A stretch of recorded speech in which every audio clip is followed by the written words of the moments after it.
If we want to make better decisions, then we need to think more like an artist. I don't think we should look at artists as a different species. We all have a bit of that artist genes in ourselves. Yunfei Ren is a visual artist from Wuhan, China. He's speaking at the launch of a photo series at a theater space in San Francisco.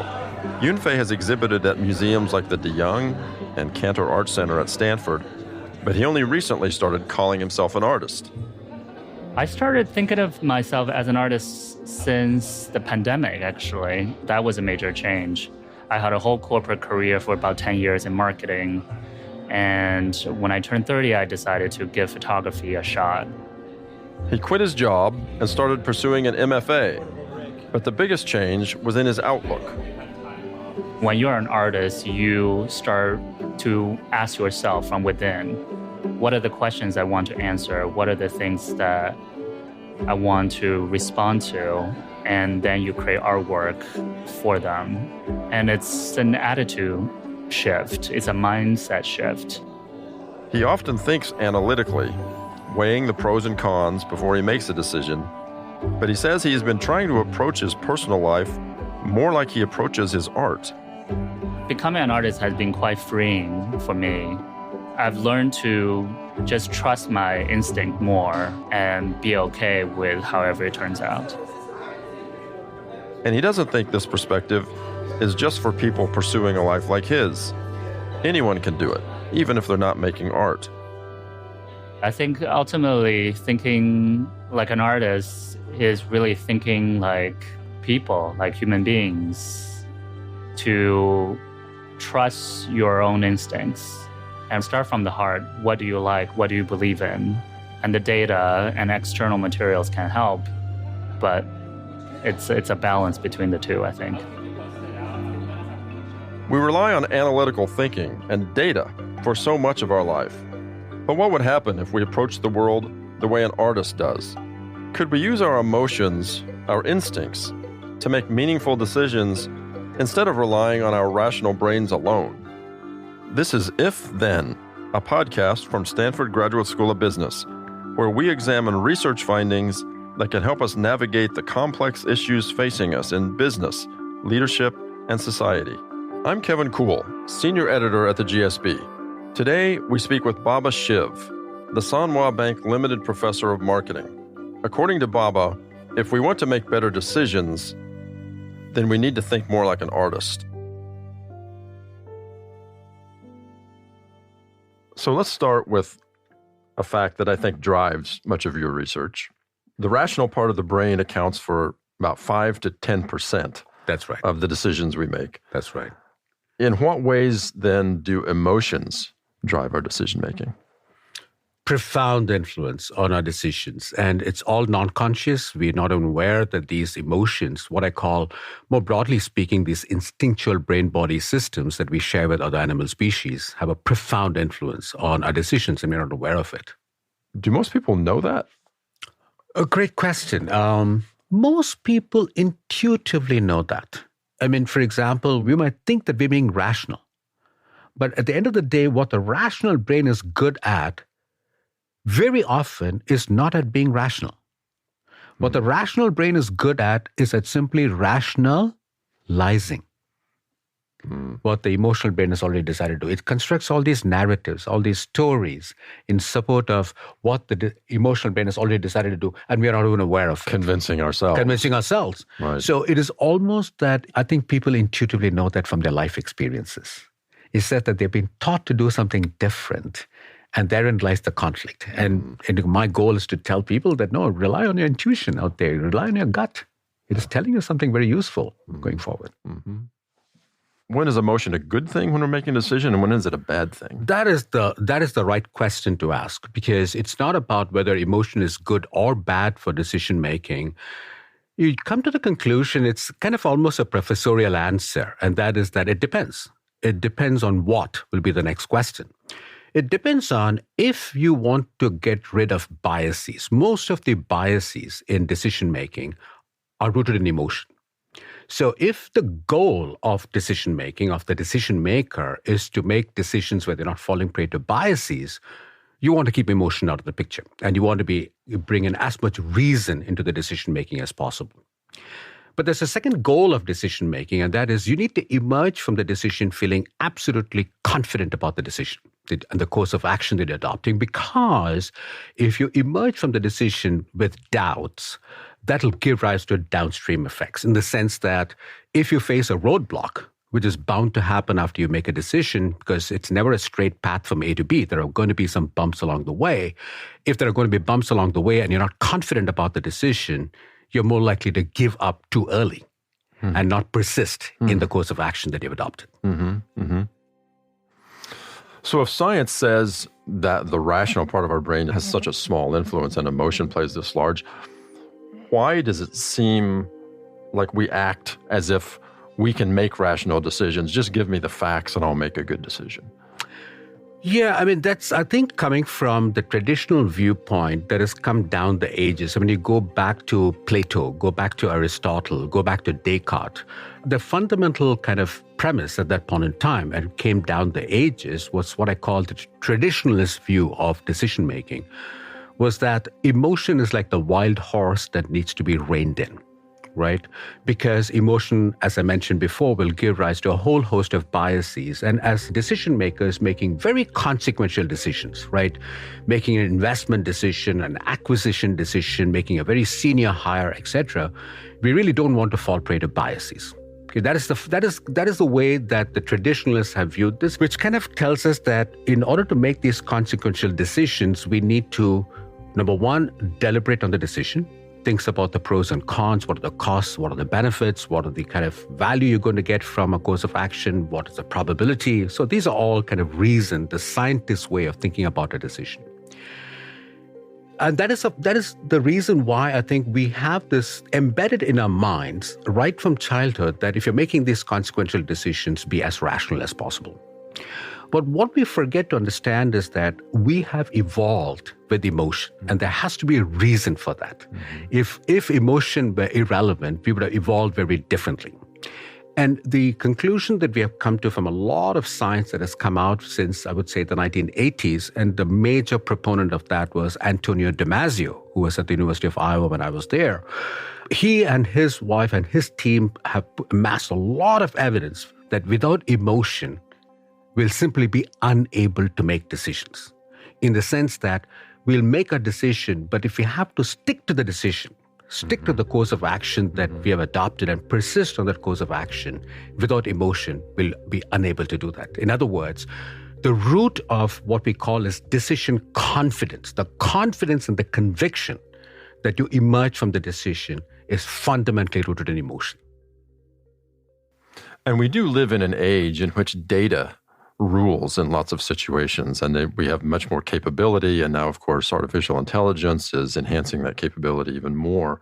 But there does seem to be a growing understanding of the importance of storytelling, which is something that you talk about. How does that allow us to influence others who are making decisions? Part of the way we think, the way we think could be, one of them is going to be the reflective side of the brain, is about, the reasoning side. I mean, humans are endowed with being able to reason, get the data, evaluate the pros and cons, and so on. But there is another side of the brain, and we have evolved for that, and that is the way humans make sense of the world around us, not just the present, but the past and projecting into the future, is in the form of stories. We construct narratives. If you have an existing job and you have a new job offer, one of the fundamental ways by which we think about that new offer is in terms of constructing a narrative for ourselves where we are the protagonist in that story. And we're kind of asking ourselves, okay, going through that narrative, what are the kind of emotions that are emerging from the story? Because stories are infused with emotion. Whereas if you adopt the more logical side, you're keeping emotion out of the picture. And therefore, in a stage of the decision-making process where you don't want to fall prey to biases, you don't want to engage in storytelling, right? You have to make sure that all the data are being considered. But once you have all the data, and that's only so much that you can do, you don't want to fall prey to data paralysis or analysis paralysis, because you can only get so much of data. Like I often hear people saying that, we are a data-driven organization. I'll say, yeah, That's why you're slow at making decisions, because you make the decision and move on. But when you have to move on, that logic has to be kept aside. And now you have to construct the story and say, okay, I have two courses of action. One, I can stick to the current job, which is going to construct a narrative for me, the team, my family, etc. And there's going to be another option out there. I'm going to construct another narrative out there. Which one of these two narratives are kind of resonating with me at a gut level? And that's what I would go with, because the emotion is telling me that that's the direction I want to go. And if I make the decision in that, if I adopt that course of action, I'm bound to be more confident about the course of action they adopted. You're listening to If Then, a podcast from Stanford Graduate School of Business. We'll continue our conversation after the break.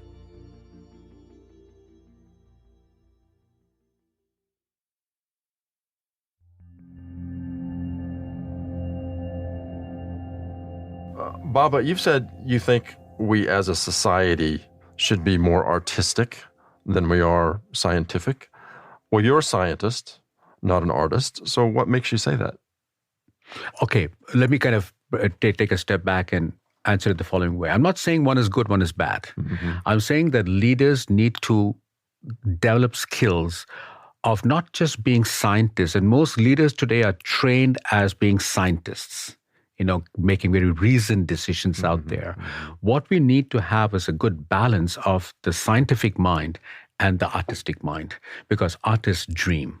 And dreams are what inspire us. A lot of your work has been about the placebo effect, which we usually think of in terms of medicine.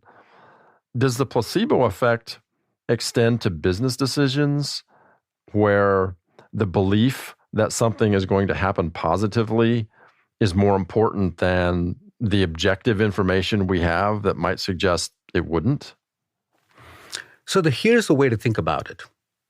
In the real world, there are no successes or failures. Just think about it. You make a decision, there's only an outcome. It is the brain that has to interpret that outcome as a success or a failure. I see. And any outcome is going to be in the form of a distribution. There are going to be some positives, there are going to be some negatives. Now, if you are confident about the course of action they're taking, you have visualized the whole thing, you believe with true conviction that yes, there are going to be stumbling blocks along the way. Of course, it's going to happen. That's reality. But I am going to reach an endpoint I'll be happy with. If you have that conviction out there, and there's an outcome which has got both positives and negatives, which side of the distribution are you going to sample from? Naturally, the brain is going to sample from the positive end of the distribution. And therefore, it is going to become a self-fulfilling prophecy. Take another leader who is in doubt after having made the decision. It's the same outcome that has happened. Again, with the same distribution of positives and negatives. But that person who is in doubt is more likely to sample from the negative end of the distribution. And therefore, that'll again become a self-fulfilling prophecy, because the data coming in suggests that this is not the course of action I need to adopt because I sampled from the negative end, and therefore I'm more likely to give up. Sooner, if I just persisted for some more time, it would have become the right course of action to go. That's the way to think about the placebo effect. And this isn't just a theory, right? Right. You did a study to prove this with wine tasting. So tell us about that study. So here's a study that we did. When I came from Iowa, I was at the University of Iowa and I came to Stanford in 2005. One thing that struck me was how many enophiles out here. I mean, people love wine out here, and I came from a culture that wine was not part of the conversation. And so what intrigued me was that I would visit all these wineries, and what intrigued me was that people swore that the more expensive the wine is, the better it tastes. And the question I had was, is this just a figment of our imagination, or is it truly that the brain is extracting more pleasure when the wine is more expensive than the wine is less expensive? Right. So here's a study that we did where, imagine you're a test subject, you come into the lab and you're told that you'll be tasting 5 different California Cabernet Sauvignons. I'm not going to tell you the brand names. All I'm going to tell you is that the market prices of these wines range from $5 to $90.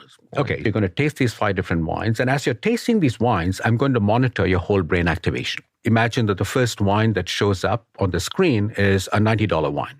Now, you look at that piece of information, wine is squirted into your mouth.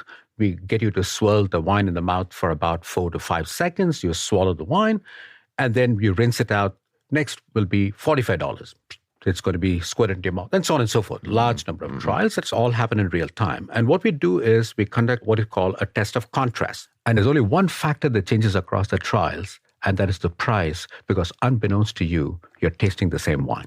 And the question we're asking here is that, will the brain extract more pleasure from the wine if it thinks that it's tasting, if it expects to taste a higher priced wine? And that's exactly what we find, that indeed that the area of the brain that codes for pleasure in real time shows greater activation when the brain thinks it is tasting a higher priced wine than it's tasting a lower priced wine, even though you're tasting the same wine.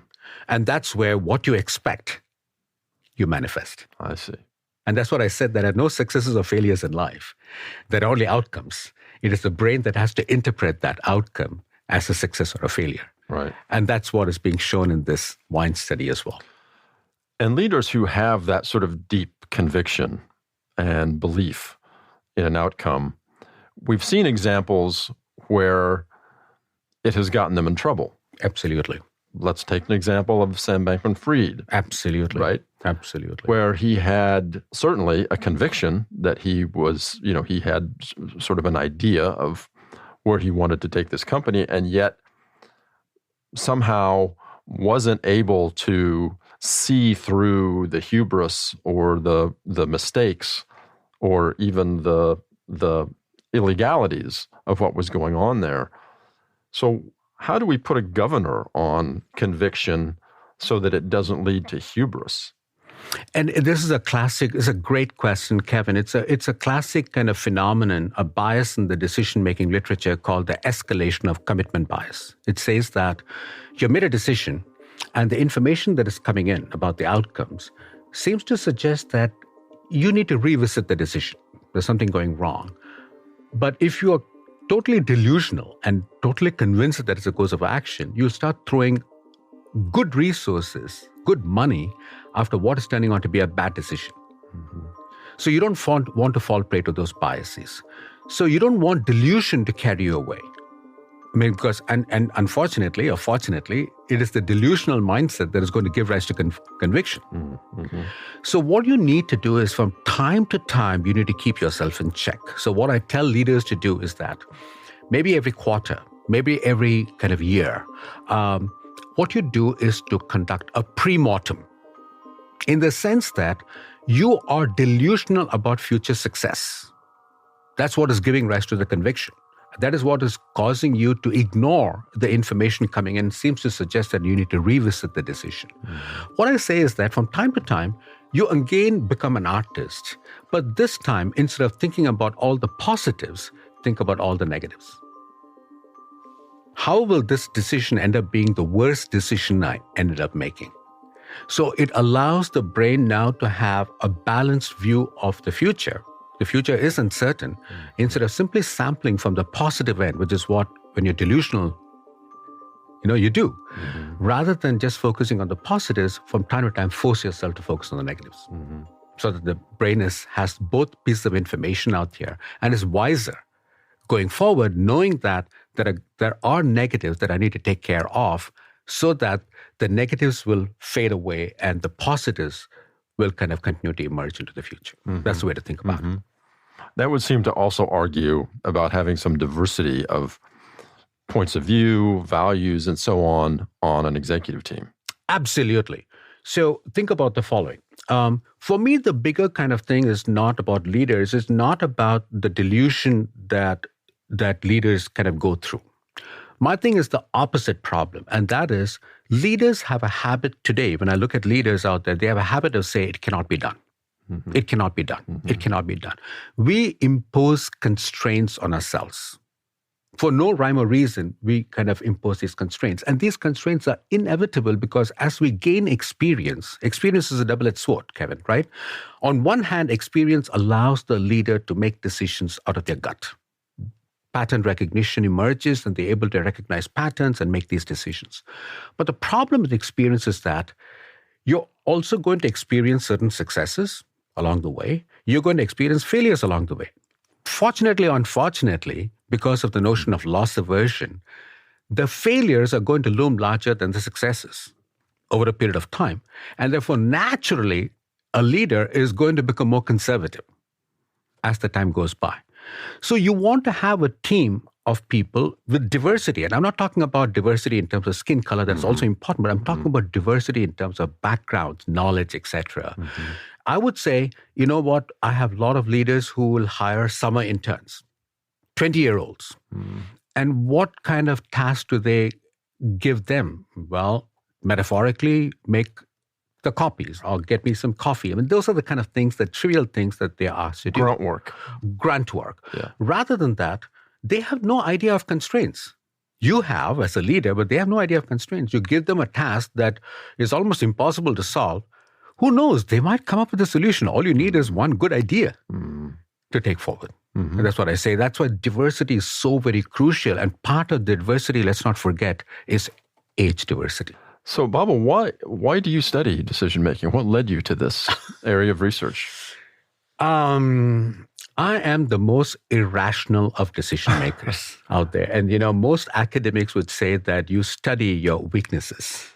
And my weakness is I'm very irrational as a decision maker in the sense that the rational thing to do is when you're making these very consequential decisions, you spend a lot of time deliberating on the decision, evaluate the pros and cons, talk to people, seek opinions, and make up your mind.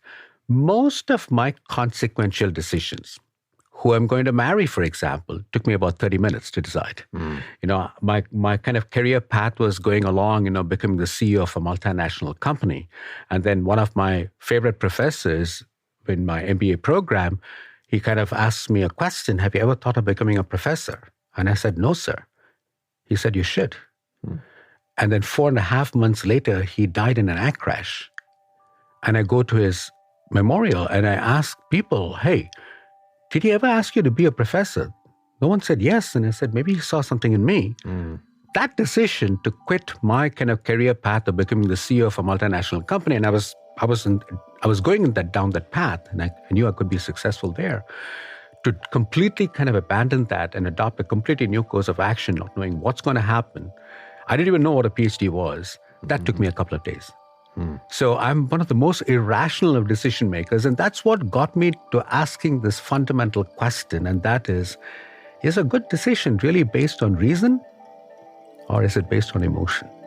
And that's been the hallmark of a lot of the kind of work I do, asking these kind of fundamental questions where people have certain assumptions about human behavior, what is the appropriate thing to do, and I kind of question them and I say, why not the opposite?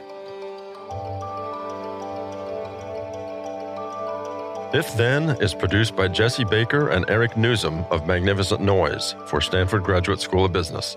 Our show is produced by Jim Colgan and Julian Natt.